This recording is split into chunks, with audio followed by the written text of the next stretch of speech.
Hi guys, and welcome back to the channel. I'm Dharma Helper, and this is DH Reviews. This is my Season 1, Episode 2 review of Gotham. If you missed my Season 1, Episode 1 review of the pilot, that'll be linked in the description of this video, as well as annotated somewhere here on the screen. With that said, I want to follow the formula and the format of my Agents of S.H.I.E.L.D. and my Scorpion reviews that I'm kind of getting used to for this review, in that I'd like to talk very briefly about the story of the episode first, and then I want to talk about the characters of the episode and some of the new characters that we saw, as well as developments from the characters from the pilot. And then I want to wrap the review up here just with some general thoughts and additions, and wrap the review up and bring everything together just with my general thoughts on the episode. So the episode is Season 1, Episode 2, and it's called Selina Kyle, and it follows the main storyline starts with Selina talking to her friends, her street urchin, homeless orphan friends on the street, and they are approached by these two, a man and a woman, pretending to be city workers and aid workers for Gotham City and for the mayor. And so they offer these kids all this food and stuff, and they're being very friendly. And then the woman takes this pen out and starts stabbing these kids in the neck, and they start dropping as if they've been drugged. And Selina and one other kid get away, and a struggle ensues with this hobo, and the hobo ends up being shot. And that's how Gordon and Harvey are brought into the case, is investigating the shooting death of this homeless man. And so Harvey is very eager to get the case solved, and he doesn't want to dig too deep into it. It's a homeless man. He was shot. End of the case. Let's wrap it up. Let's move on. We got stuff to do. But Jim wants to investigate more, and he thinks that the homeless man's murder is connected with another sort of odd happening, where the one of the kids that got away from the initial encounter crashed into a cafe window, and he fell into the window. So he thinks those two are connected. So they bring this kid in, and they discuss the case with him. And he tells them all this stuff about how the woman stabbed these kids with a pen and all this stuff, and how all these kids have been going missing, but nobody really cares. And so we learned from Edward Nigma, that the drug that they were using to drug these kids is ATP.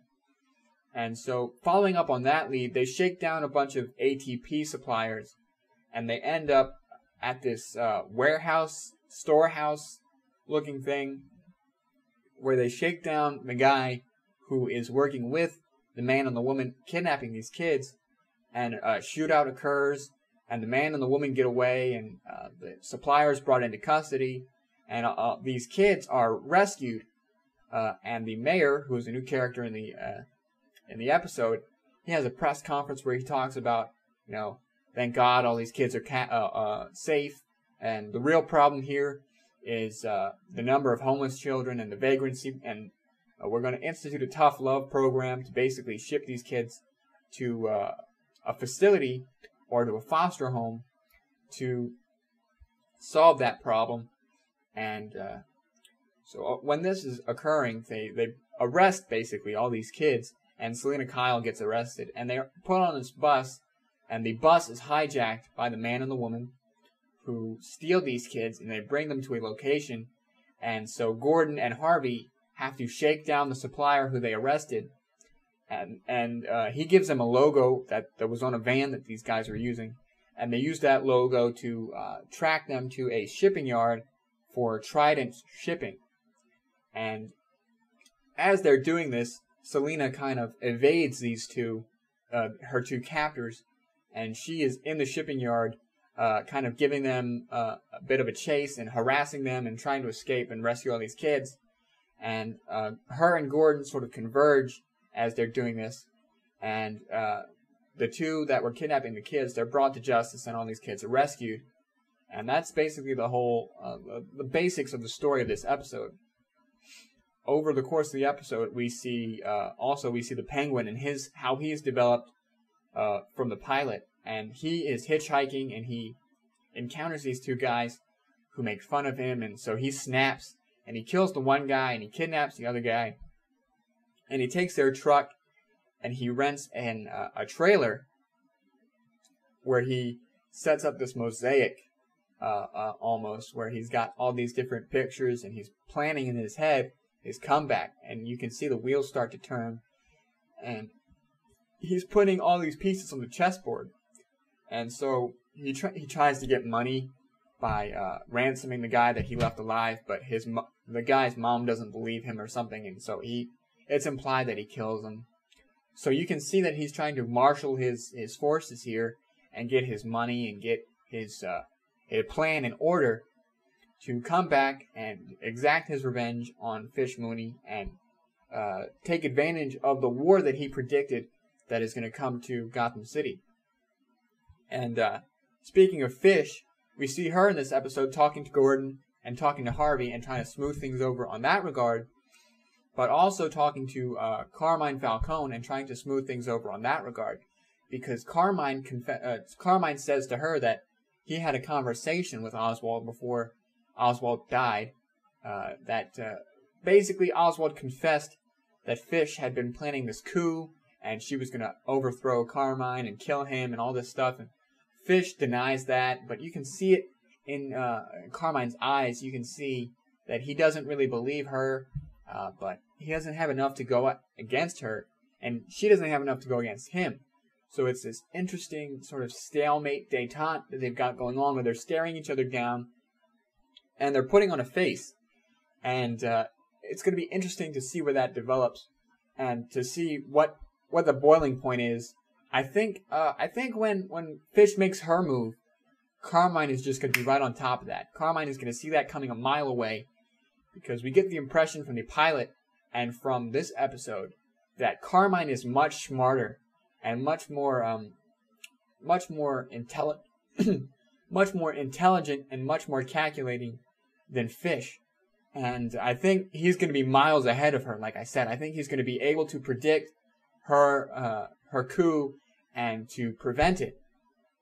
But to see where that goes, and to see the repercussions of that, and to see maybe the gang war that the Penguin predicted, I think is going to be very interesting here moving forward into season 1. We also see a lot of, speaking about, Jim and Harvey, we see them butt heads this episode, but we also see them sort of become closer as partners. We see a point in the episode where Gordon is willing to cross a line and allow Harvey to basically interrogate the ATP supplier and to beat him up. Gordon has a line where he says, it's basic math, 1 scumbag versus 30 kids. And to see that, and to see, the point that that Jim is willing to cross versus earlier in the episode where he's confronting this police officer about doing his job, and he's talking about all this stuff, and to see the point that he's not willing to cross, and then to see where he is willing to cross, I thought was interesting and a cool way to take the character, and a nice addition to the episode.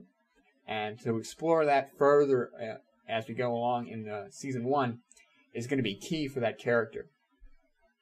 We saw new characters, like I said, the mayor, who is very corrupt, and to borrow a line from the episode, he's with the program.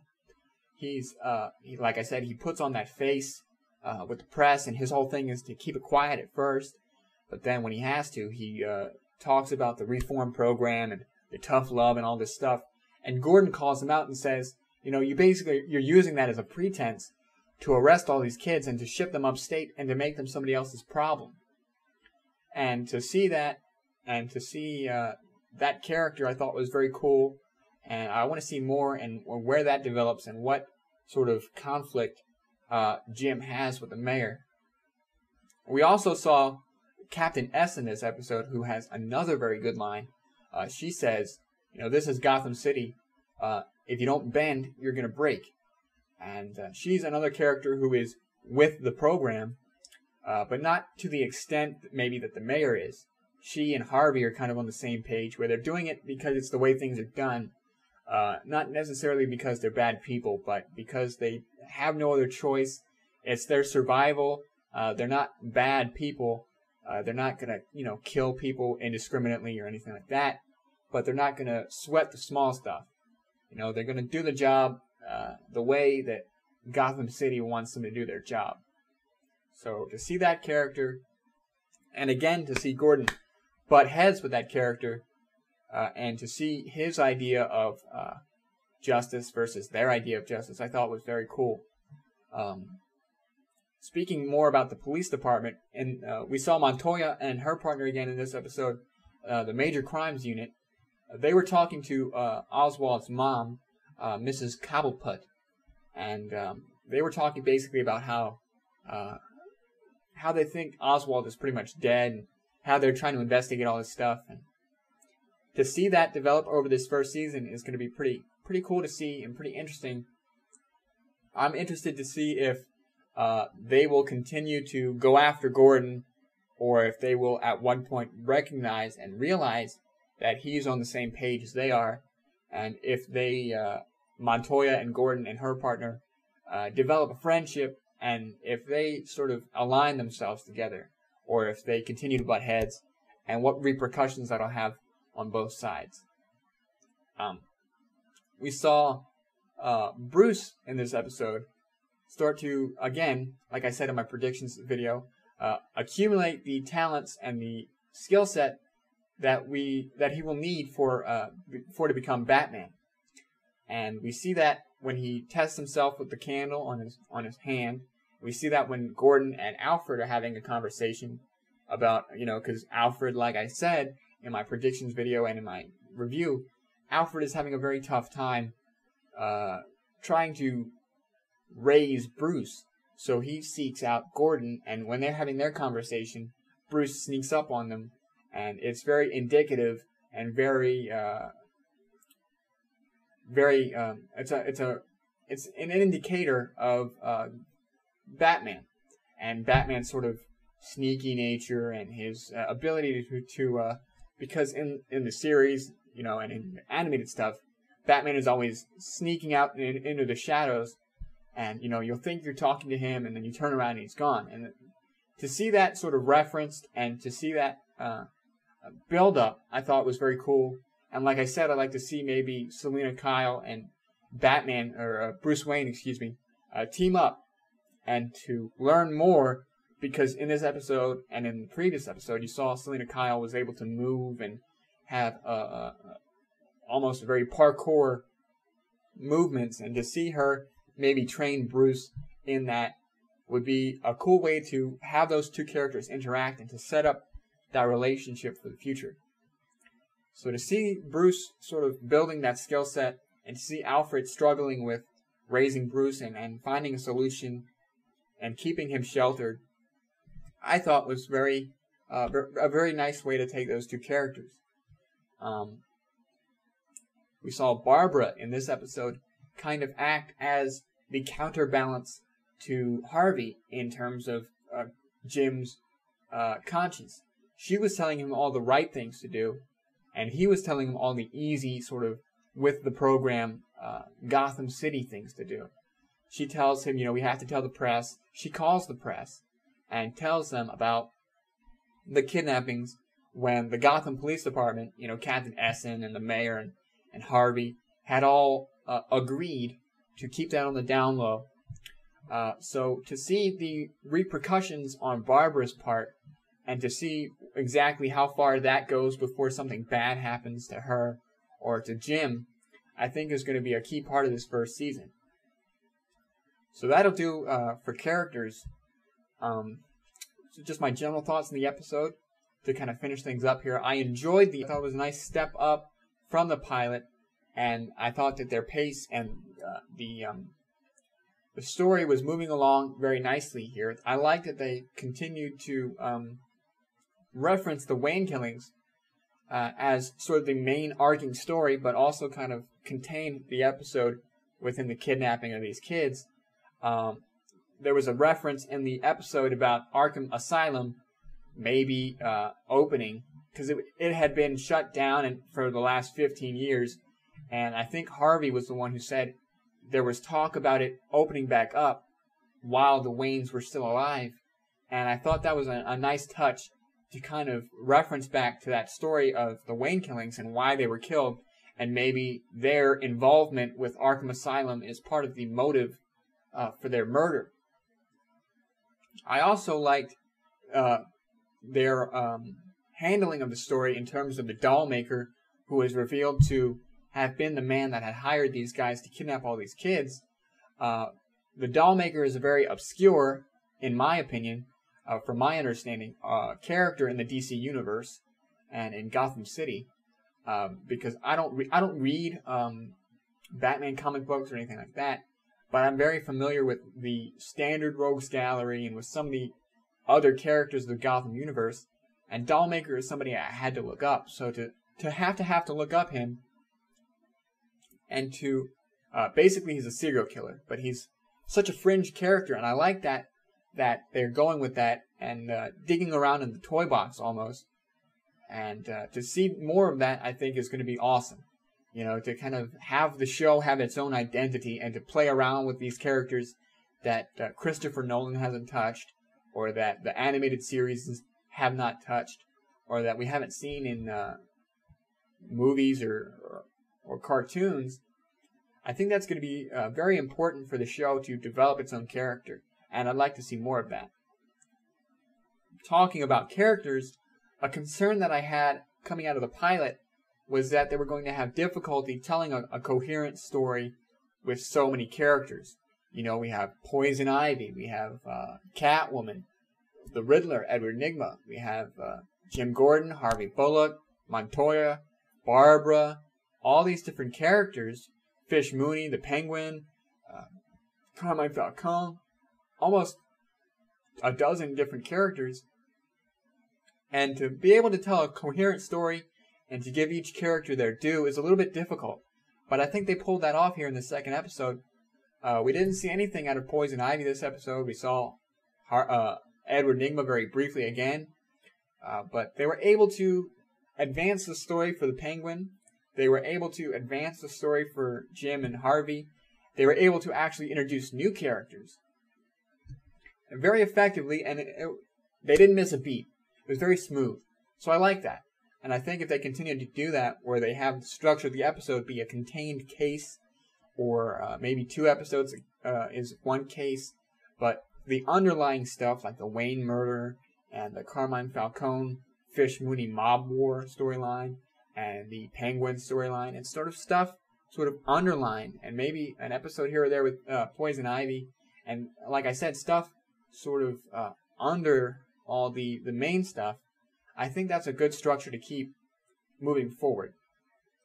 That being said, I'd like to see more of the doll maker, because he wasn't captured. It was just his henchmen were captured. So maybe he's supposed to be the main villain for this first season. But I'd like to see, at one point, someone emerge as a main villain for both the police department, maybe for Jim to go after.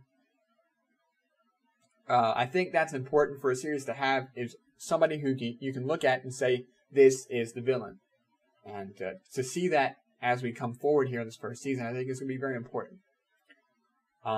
With that said, that kind of wraps up my thoughts on the episode. Like I said, I thought it was a great episode.